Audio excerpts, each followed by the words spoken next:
explaining how he was bitten by a jock. Well, that's the thing is, it was just ironic that this guy who is really indirectly responsible for putting millions of people into thinking about sharks in a very negative way, got bit by a shark himself. And shark bites are tremendously rare. I mean, it doesn't happen very often. It's, I mean, more people get struck by lightning than got bitten by sharks, you know. And he's one of the guys that got bitten by a shark. It's ironic, you know, that... Well, anyhow, then I try to turn him on about thinking about his own life, you know, when he was making such things. And then about after 20 minutes, I found out that my tape was not running. Oh. Then I said, oh, very nice, look, I just found out my tape is not running. I said, why do you think it's nice? I said, because now I don't need to follow that line of thought, I can start new. That's good.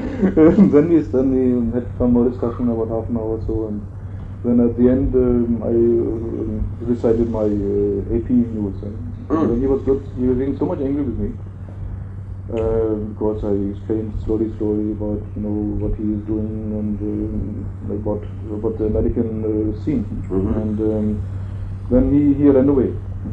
That's it, huh? And then a few days later I phoned. I wanted to speak to that what is his name, Aikwart or something like this, who made this Blues Brothers movie, a very lasting movie. Oh, yeah. You mean the director of the movie? Aikwart, huh? Is his name? No, it's not. See, let me think. Damn, I just saw it the other night. Lansing. Yes, there was one. Land something. But, well, anyhow. Well, that's one of the guys anyway. I mean, there are several people involved in making the movie, but I'm talking about the director, John Landis. Yes, this Landis, but he was not there. This was the actor. His name is Aikwart or something. You're talking about one of the actors? Yes. Well, one of the actors was John Belushi, Aykroyd. Aykroyd. Dan Aykroyd. I know him. He's good. He's a friend. And then what did these stupid people do? They said, well, you have no permission to come to us anymore. you are forbidden to enter our houses. Oh, you must have been at Universal. Universal, right? At Universal Studios? Yeah. No, but it just printed, so I think he started thinking about all that matter. The most interesting thing was that he said, well, I'm feeling too much flying. And then I asked him, do you know that people he's flying with a magical mystery tour. And then he started talking magical mystery tour. Oh my goodness, what is this now? The alternative scene is coming to catch me. And then when I went downstairs, I got to the elevator, and he was running after me, but he had to go to the airport very quickly. And now he was seeing that I'm standing on the elevator. There was no second one. Now to face me for 2 minutes or 1 minute in this elevator alone, this was too much for him. So he ran down the staircase. And by the way, when he came downstairs, by chance, my elevator also came downstairs. Oh, so I see. I went outside. There you were. I saw him again. And I was coming facing me here. And then I said, listen man, sometimes walking is like flying. Right. Right. So it was very nice. You don't know what you're going to bump into. Very nice. I like him, because he's man, and I like men, I like human beings. Yeah, sure. He must be okay. But anyhow, it's so that's my only request about this taping. Where are you from? Very interesting question. I was starting. I mean, right now. I mean, currently. It's not about time, Oh, well. I'm just coming from the bar, but recently we have been in Frankfurt. Oh, I see, Frankfurt. Yeah. Oh, Heidelberg. Heidelberg is a nice place. We wanted to try to give you the possibility to play on the very deep. The Heidelberg up there? Yes. We visited up there. Yeah, and the mayor didn't have any permission. No, we've asked, we've tried, we even tried it before in 72. Yeah. We visited there in 72 and went up there to look around and the Tinkerstädter. I have a good memory. Yeah. It's an interesting spot. Very powerful spot of power. And it's interesting that. It's just part of the esoteric life of Germany, which is an interesting place for that. Germany. Yeah. Right. A lot of power has been pumped into that place. Catholic Church. Yeah. Monks, monastery. Right, I'm certain we couldn't hurt it any. It'd be interesting to play there. Yeah, well, that's always been a fantasy of ours, to play for. That's why we played at the Great Pyramid. Oh, yes. Same sense. Yeah. A few days after you played there, I went to the station in Frankfurt, and there was a guy standing there with some very strange hat. And then I started to talk to him. He said, "I'm in trouble. I cannot get my uncle, and I don't know where to stay." So I took him along to one head shop and made him rest there. And then he came next day to my house and explained me that he has been in Palestine, and he came from Egypt somewhere. So he must have been at this spot when you have been there. Yeah. He was telling it was long ago, 8 years ago or so. So I don't remember the details, but it was quite some incident. He just came from that trip, and so there has been always some kind of line, and then I was very, very amused in a certain way, in a positive way. When you made this. Amused, not the right word. It is. I was very much. I liked it. Huh? Yeah. I found it very lovely. When you made Boost for Allah. Oh, glad you liked because it. I'm Muslim. Huh? It was very. Oh, good. Yes, no fanatic, because there's much problems about Islam. Real Islam is peace and love, and the basic idea of life is nice thinking and nice developing and evolution for everybody without discrimination of anything. Yeah, I think. But these people, these mullah, well, it's the same problem with Christianity. Oh, yeah. You know what I mean? Everybody takes too small of a viewpoint, and it's a very human problem. Did you meet Dylan after he? Sure. I just, in fact, not about a month and a half. About 2 months ago, I played with him. Oh, he's still thinking on about stage. He was touring. Yeah.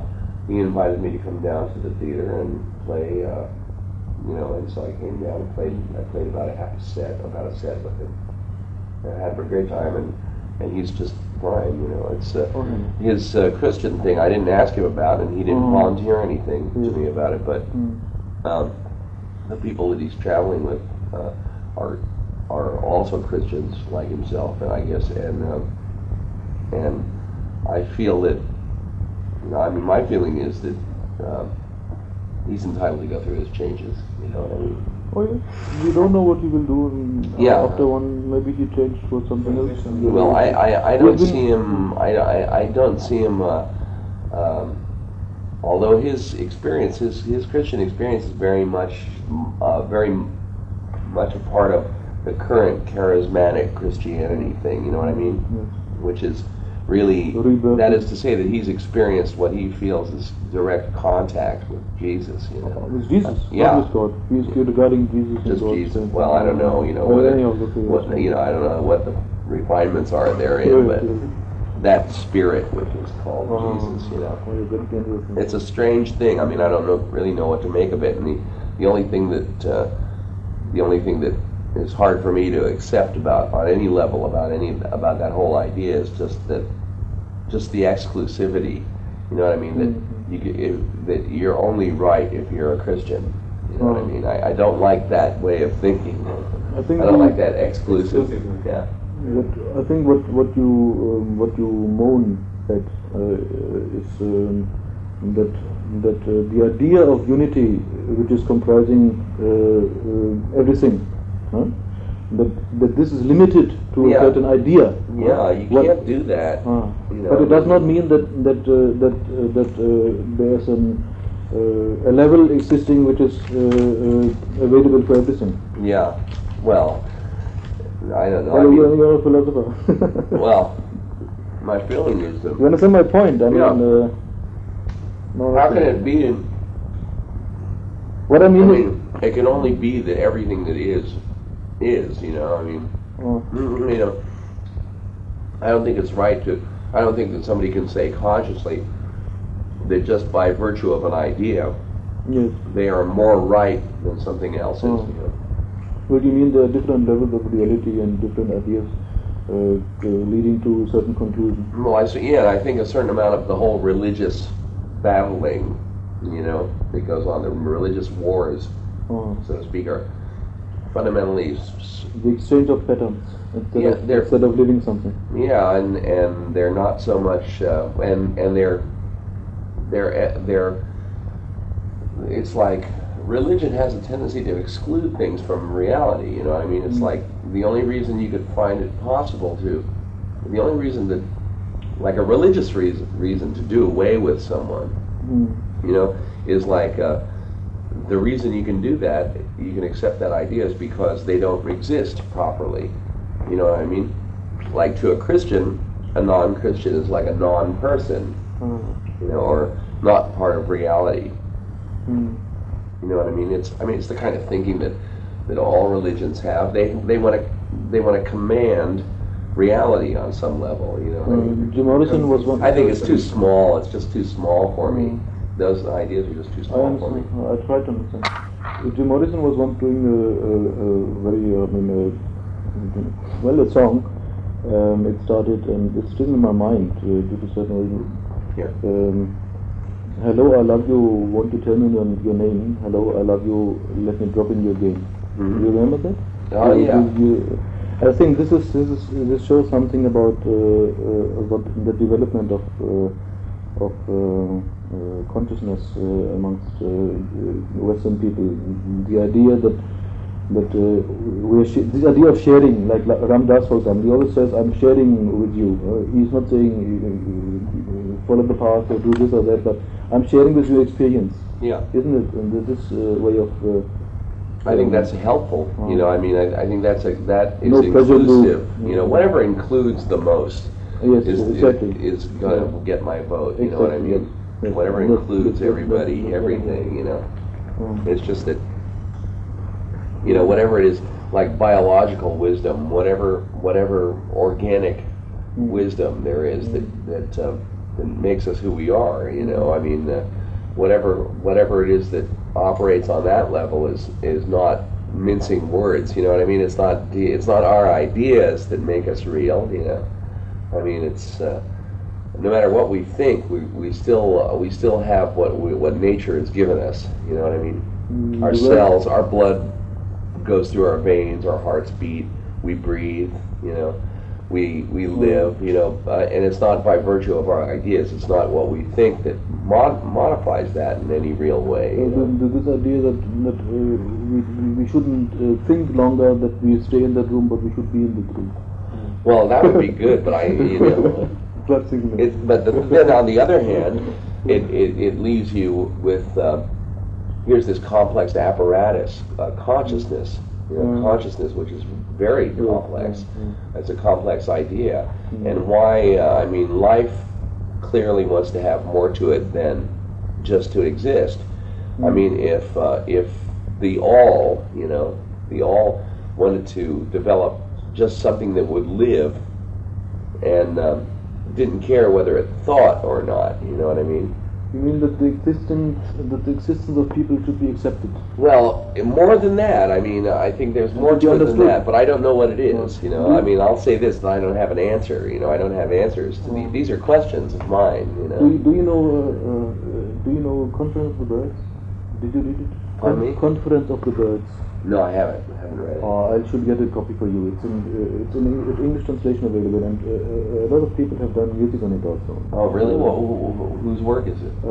Actually, it's a work of an Islamic mystic I from see. the 11th century. Oh, too much. And it is describing the journey of the birds who are looking for their hidden king, Zimur. And so they are gathering, and each bird is trying to excuse himself that he cannot go on the walk on the path because he got. Right. The one says, "Oh look, I got my family here," and the other says this and that. Right. So and then they are electing, so to say, the peacock. No, not the peacock. The whoopie. Whooping crane? No, not crane. Hickhack. No, what is his name? Wigwag? No. Wigwag. Wigwag? What kind of bird? Is it a bird? It is bird, yes. What kind of bird? Bird. Big bird, little bird, Well, I've small seen bird? it in India many times. Let me find out if me find out what this is about. Hello? Wiederhof. Yeah. Hey, what's doing? No, das Nachtigall, was du meinst.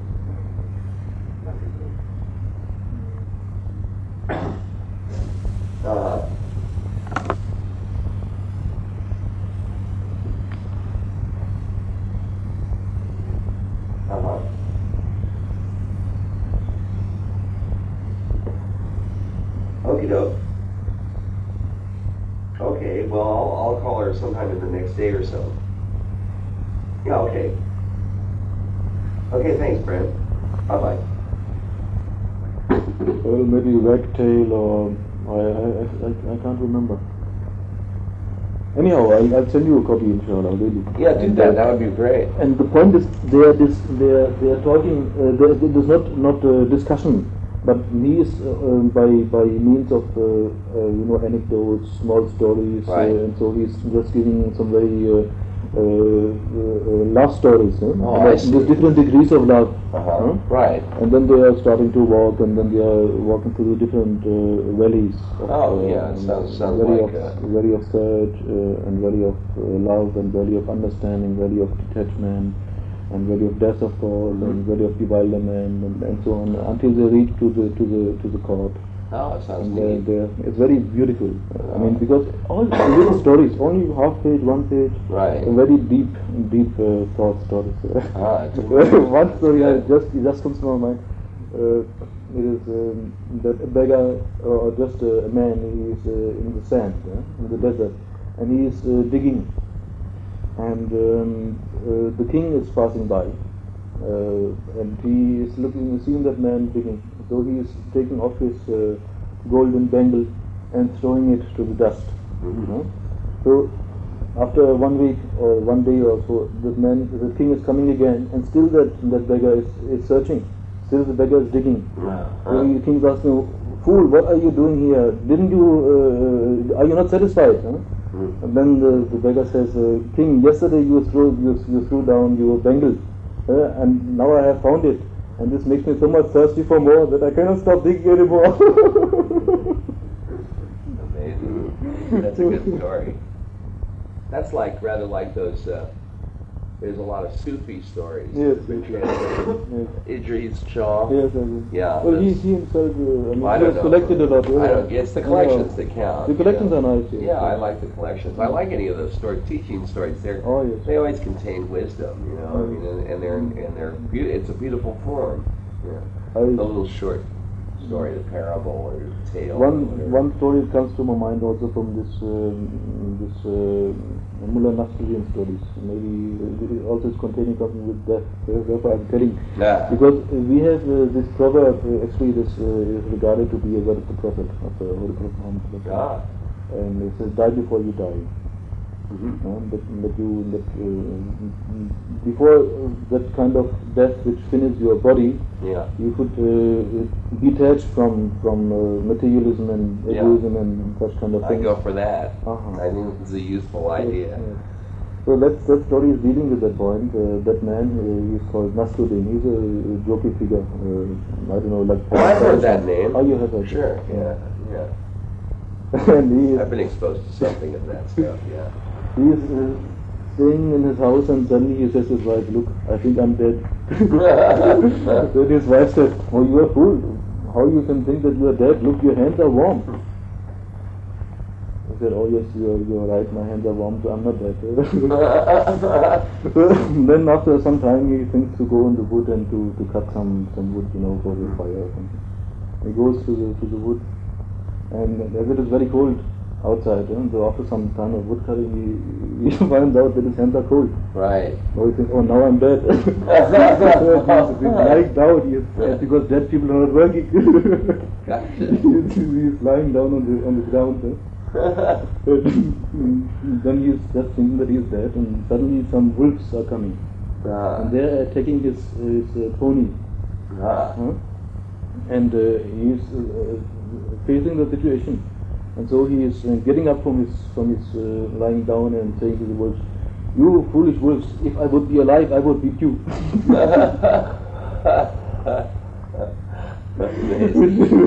these different types of this Right. Right. I like that. mass development. I like that. Yeah. Right. Little changes of consciousness about the Yes, same right. idea, same point of view. Exactly. Yeah. Good stuff. I was in Kadian. It's a very nice place in India, near the Pakistani border. My wife is from there, and I have very much love for that town. It's a very beautiful town. It's really, for me, it's such an amazing town, because when the subcontinent was divided, the Muslims had to leave the country. Yes. And there was such a butchering there on all the sides. That's what I It was understand. horrible.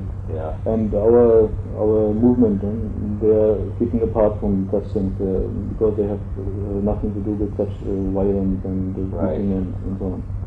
But they had to go, they had to leave, and only some 313 dervish stayed there to keep the places safe. I mean, our holy places there, like mosques and heavenly graveyards. Right. And now then all these Hindus and these Sikhs and the different, Sikhs is Sure. they then entered the houses there, and they took property and everything, and they lived there. It was a very dangerous time. And nowadays it is like this, and this is very strange. That, for example, that when the gurus of the Sikhs, they have birthday, Sure. then they are starting chanting at night, and on 3 different, what do you call it, pujaras or something like that, they have these temples. Then the whole night long they are reciting. Right. By loudspeaker, not in the, by loudspeaker. That whole in the town you can listen. And when by chance, the Hindu people also celebrate certain things. For example, one Hindu says, well, I got some boy also, I'll give you 100 rupees, and then you the whole night long you make this chanting. Gotcha. So then they gather people, and then they start also, whole night long, from the sunset up to the morning. Sikhs and Hindus. And so it is like a clash. I mean, if you stay there for some time, you are getting crazy. You think, what is this net on the town? All the sounds are coming, boo, boo, from all sides. And so the peace which is developed when the people are living in that kind of atmosphere without troubling each other. Yeah, well, it is very strange. Very strange. It can be done. It's unusual, but it can be done. I don't see any reason why not. Yeah, I have a few friends who are Sikhs, who are converted, who've become Sikhs. Or from that 3OH, or what is it? Well, they're HO3 or well, it's the same. Basically, let's see if I can remember who their teacher is. What his name is, the guru. No. Not that. Yogi Bhajan.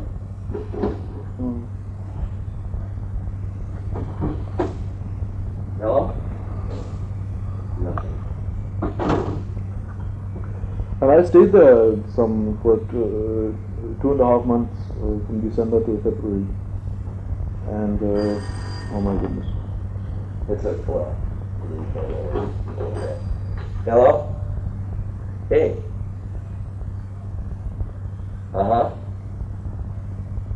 Yeah. Yeah, I would like to. I'm talking to some people right now, but yeah, I would like to do that. I'd like to see if I can get them to take a look at this thing on my lip and see if it's anything serious. Yeah, that's what I heard. I know, that's amazingly great. That'd be great. Sure. Okay. Bye-bye. Oh, yeah. One of the guys in the band has a friend who's a doctor, who's a dermatologist, who just happens to be here in Essen, practicing here in Essen. And while I was in England here at the hotel I was staying at, I picked up this weird, this thing here, which is, I don't know, it isn't very serious, it doesn't hurt or anything like that. It's some kind of weird rash. I think I got it from the hotel, And I mean, I actually just got it overnight. It was there the day before yesterday. I didn't have it, and then yesterday I had it. And we came here, and it's just, so it just happens that he's got a friend here who's a doctor, just totally coincidentally, and he happens to be not above that. I mean, he's a dermatologist, skin doctor to boot. So it's kind of sort of a lucky coincidence. Synchronicity. Yeah, right. Synchronicity. We were that's just exactly talking it. about that point. Of course, you must have read Cosmic Trigger and these. Oh yeah, things, sure. Right. I've gone through that, and well, just for the point of talking. I mean, not talking like small talk, but It's fun. Notice that. No, what I'm thinking is that it is really like this. If you develop a certain view, huh? Yeah. If you look in certain direction, such things happen. Numberless. Huh? If you just right, if you just Because notice, you realize there's endless you have turned coincidence. on your mind like this, and then it must happen again and again. Oh, it does. Like well. it must happen here, no? It happens all the time. It happens everywhere. Yeah, right. But there's nothing about it. Nothing strange about it. No, I don't think It's just so. your own, Well, it's everything that's in your mind is connected. You know, so everything that's in your mind is in your mind. You know, so it's all connected. I mean, obviously, so it's really a matter of seeing the connections. And Robert Anton Wilson is having this. He's having a meeting with his own consciousness. Is what he's really talking about. He's saying, "This is how my mind connects these elements." You know, I mean, that's what I read. You know. But above all, the best thing about actually that I like most about like the Cosmic Trigger of his stuff is that it's got a wonderful bibliography, a great reading list in there. You know, I mean, there's a lot of good. I've read some amazing books that he mentions briefly in passing in the Cosmic Trigger. It has become for me a very good source book. You know. Yeah. See, that's the thing. It's What I found through this source book was Rock Band by Hildebrand, Tim Hildebrand. Yeah. Have you read it? Yeah, sure. That's another one of Isn't it those. great? Yes, it is great. Yeah, it is great. It's so that also is. Yeah. Yeah, I like anybody who spends their time synthesizing elements. You know, bringing them together, all kinds of elements. And it gives you places to start. Yeah. You know, and to go looking for your own resonance in your own life and stuff like that. You know. I read there's an amazing book which he mentions, which he let's see. In fact, in his Cosmic Trigger book, it's toward the end. It's one of the last chapters. He mentions this book by by the McKenna brothers, a book called The Invisible Landscape that talks about the big countdown. He calls it the big countdown of events. Yeah, when things come to a big peak in 2012. In 2012, which is about 30 years from now. It's an amazing book. The book that he would talk that book, the book called The Invisible Landscape, is just boy. Because these two guys they are serious Western hard scientists. You know. Like really hard scientists, physicists, anthropologists, ethnobotanists. You know, I mean, these guys are serious. And they had that experience of going into the upper Amazon basin to do some experiments with psychedelics because of a theory which they had that had to do with an effect of tryptamines.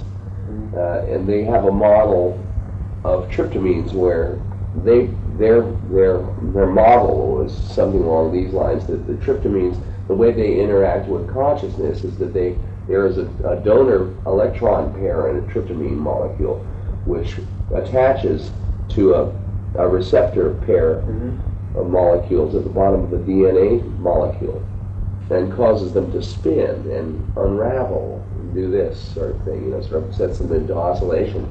They call that effect electron spin resonance, which is something that's known about.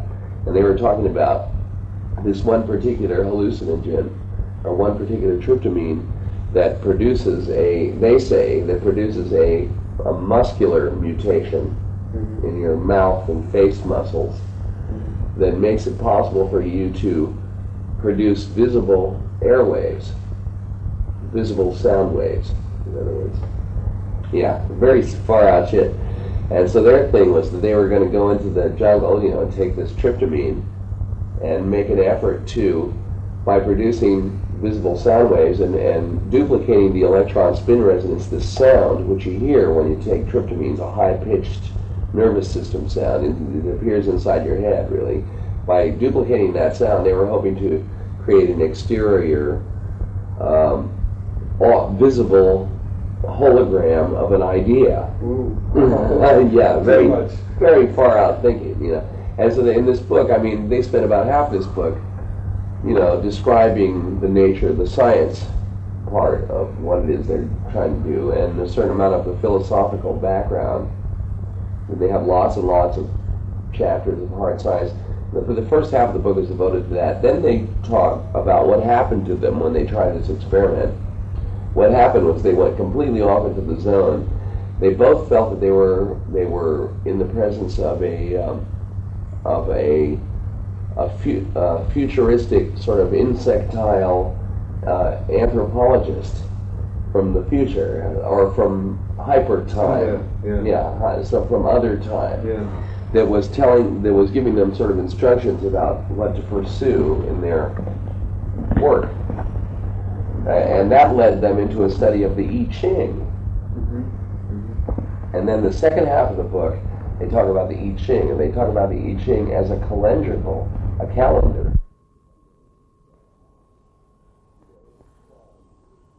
Wave in time. And their view is really, what they've done in this book is made an effort to describe what they consider the universe or reality to be, which is really an interaction between the mind, you know, and the universe, which is really not a place, but a time, but a moment. And in that moment in time, which is moving along, we're moving along in time, as it goes along, as it unravels in time, it's like it is fundamentally the existence of a universe, or the curve of a universe, is something that unravels in time. It's not a place or a thing. It's an event. And the event gains stuff. They describe them as quanta. They describe, like, one quanta, for example, is the conversion of the gaseous primordial Big Bang, you know, post-Big Bang moment to solid material is one quanta. From there to the appearance of life is another quanta. From the appearance of life to vertebrates is another quanta. From vertebrates to language is a quanta. See? And each one is happening in half the time. I mean, each half time is right, and it's accelerated at the rate of at a exponential curve to the 64th power. Oh wow! Which is quite, you know, quite a curve at the end. It gets pretty extreme, and we're in the last 300-year cycle. We're in the last of a 40-year cycle. We're at that comes right after a 300-year cycle, after a several thousand-year cycle, after so on and so on. You know, so we're entering into the final spin, which they say is going to happen in 2012. And in this book, they not only talk about it, but they prove it. You know, I mean, and they're very rigorous about. They make a very definite effort to communicate clearly to the reader what it is they're trying to say. It's a hell of a book. I mean, it's certainly one of the most significant books I've read yet. I mean, if you believe it. You know, Invisible Landscape. It's called The Invisible Landscape. You can't get it anywhere. I'll tell you that right now. Yeah. You can't get it anywhere. Some teeny-weeny publishing company in New York published it. Yeah. You might be able to find it, you know, in a catalog, and look, it's well worth hunting for. And, you know, maybe there are some copies around that can be got.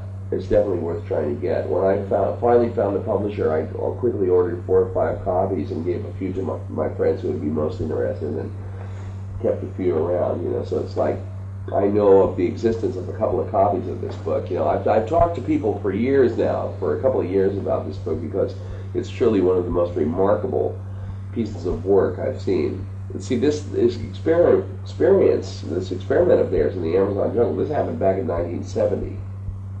And they've been working basically ever since then on these ideas, you know, and that this book is the publication of their work. Do you mean it is that type of expanding level which comprises most of what you have seen? Because I've read that Cosmic Trigger, and Right. Well, he describes the book. He describes that thing in that one chapter. He really describes more or less their model of what's going to happen. Only what I'm briefly, but he doesn't go into much detail. What I'm thinking, and what is my experience also, that it is quite possible that with a certain effort you might prove this or that. Yeah. I mean, I could imagine that if you find some other scientists who are just on some other line of thought, then they prove a different thing. Oh yeah, I just think, I mean, yeah, I don't, I don't subscribe to one theory over another, I mean. It's just fascinating you. It is, right, it's very interesting. Marvel, that's interesting as in Marvel. Hello? Hi. Yeah. Oh, great. And, Bill's got his doctor friend here, who's going to come up and visit me in about a half hour, I guess. Mm-hmm. Oh, yeah? Far out. Oh, far out. Out of sight. Okay. Bye-bye.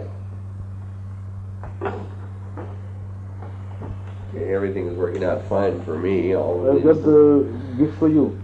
A gift? If you take it, if you don't take it, it's okay. Right. Oh, too much. I'll take it. It's my pattern, huh? That word, that's a good word. Because what I'm thinking is, if man is doing something, they must be limited. Because man, at the utmost, could be. Man is only man. Yes. And so his way of selecting might be due to certain attachments. And, it's always limited, yes, but I like. Unless you're not yourself.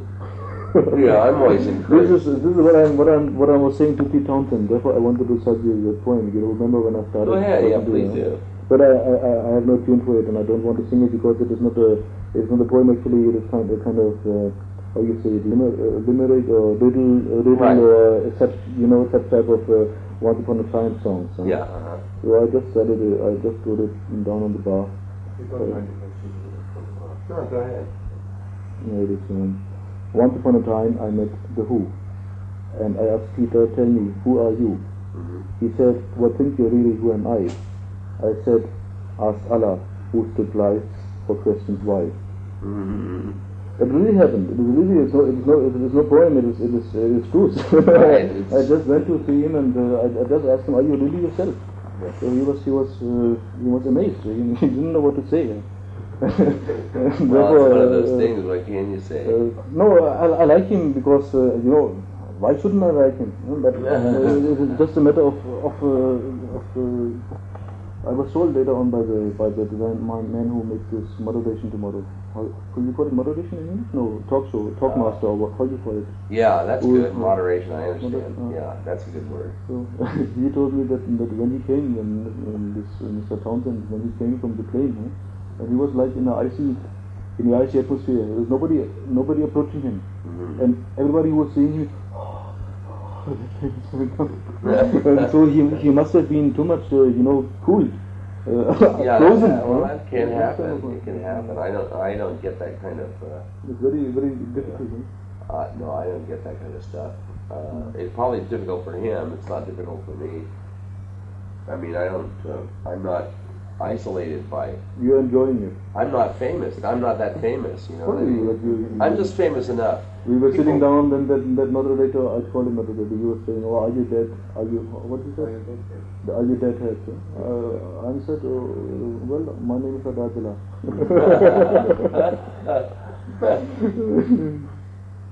Anyhow, actually, I only came to talk to you. This interview thing, that's not my point. It's not my work. I'm not a journalist. You're a visitor, is what you are. Yes, I feel like a stranger. Me too. I am a stranger. Do you know? By the way, this saying. I mean, I listen very well to Go to Heaven record. This idea of being a stranger, it is actually a mystical proverb in Islam. Yeah. You know this? Yeah. From the position that you live like a stranger in the world. Yeah. We are in this world, but not from this world. Right. We're not. Right. We're in this world, not of it. Right. Yes. Right. Well, that seems obvious, doesn't it? No, it's very, very difficult to do. It's kind of hard to help. Well, it depends on what society you're in too. I mean, it depends on how you're moving through. Depends on how you're moving through it. Like for us, our experience as the Grateful Dead. The Grateful Dead has been a very specific kind of experience for us. It's really been kind of been far out, frankly. It's just put us in a position of kind of being perpendicular to almost everything. You know what I mean? We're coming in at a peculiar angle to almost every experience we bump into, and so it's just in the course of traveling. We're a little bit outside of everything. It's very strange, but it's made. I mean, that has only made us more ourselves. That's the effect that it has. It seems to have, and this.